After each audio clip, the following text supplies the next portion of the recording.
Magandang gabi mga kababayan. Nandito po tayo ngayon sa San Jose, Cebu City. By the way mga kababayan, kung hindi ka pa nakasubscribe sa ating channel, pa-subscribe naman, pa-like and share sa ating video para na madagdagan natin mga subscriber mga kababayan.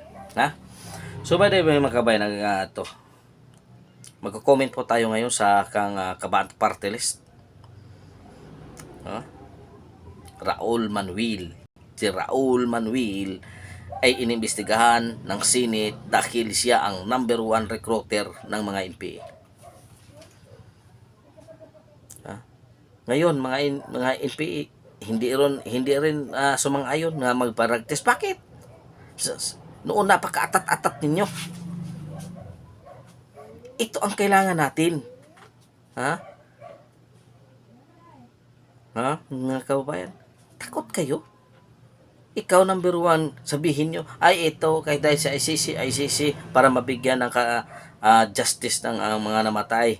Bakit ang pinatay ng mga MPA nabibigyan ba na nire-recruit ninyo ang mga kabataan na nag-aaral na mabuti?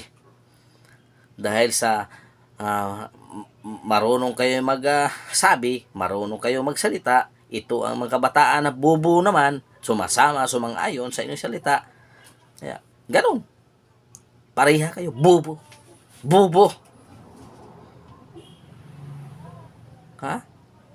Talaga. Nag-aaral ka, sumasama ka sa NPA. Dahil meron daw kayong pakikibaka. Anong baka ba yan? Pakikibaka? Yun ba ang tama ng pakikibaka ninyo? Lumaban sa kayo sa gobyerno? Yun ba? Ngayon, namatay sa pagbakan. Nasaan ang insurance ninyo? Pati mga parents ninyo nag-alala dahil sa inyo. Dahil madali itong ma-recruit itong mga taong bright scholar ng bayan pag-abot doon sa PUP. Doon, hinire na. Start muna, pakikibaka, may mga meeting, ganyan. May mga bro, ganyan. Ganon pa. Hindi nagtagal, doon na sa lansangan, nagrally na. Ngayon, nasaan ang rally ninyo? Nagrarally ba kayo? Nasaan si Babalo? Nasaan si Satoro Campo? Nasaan sila ngayon?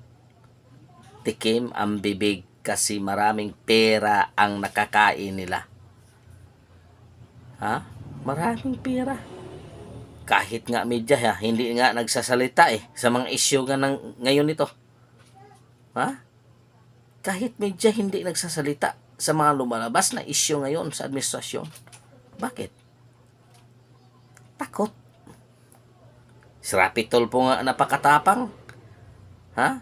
Erwin Tulfo nga napakatapang, hindi nga nagsasalita sa mga isyong lumalabas ngayon.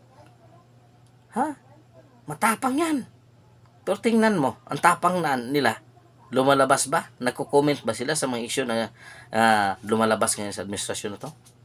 Wala naman, di ba? O bakit hindi kayo nag-comment? O ba hindi kayo pinaimbestigahan? Nandyan kayo sa posisyon, inhalal kayo ng taong bayan para paimbestigahan ninyo. Ngayon, nasaan na? Ang tapang ninyo. So, mabuti lang kayo nang hindi pa kayo nahalal. Wala kayong sinasanto. Wala kayong kahit Colonel, General o Presidente, binabanata ninyo. Ngayon, nandyan kayo sa posisyon na pwede na ninyo kayong gawin ang lahat. Tikom ang bibig kayo nasa kaposisyon. So, bakit kayo matatakot? Taong bayan nagpapanalo sa inyo. Hindi naman ang isang tao. Ibig sabihin, kung magmura ka, takot ka sa mga taong tiwalang ito. Takot. Galit ka sa mga taong ito. Hindi takot ka. Hindi ka nagsasalita, ibig sabihin takot ka. Hindi ka nagsasalita, ibig sabihin meron na. Diba? Kahit nga may media, hindi nga kinagat ang mga issue ngayon. May kinukuha lang pero inilihis. Ibinabato sa mga Duterte kasi gusto nila sisiraan ang mga Duterte. gusto nila siraan Duterte kaya hindi man sila makapurma. Basta nandyan ang mga Duterte kasi ang mga Duterte mahal na mga tao. Ha? Yun ang katotohanan mga kababayan. Kaya wag na kayong patumpik-tumpik pa. Wag kayong maganon balat sibuyas kayo. Alam na namin kung sino kayo.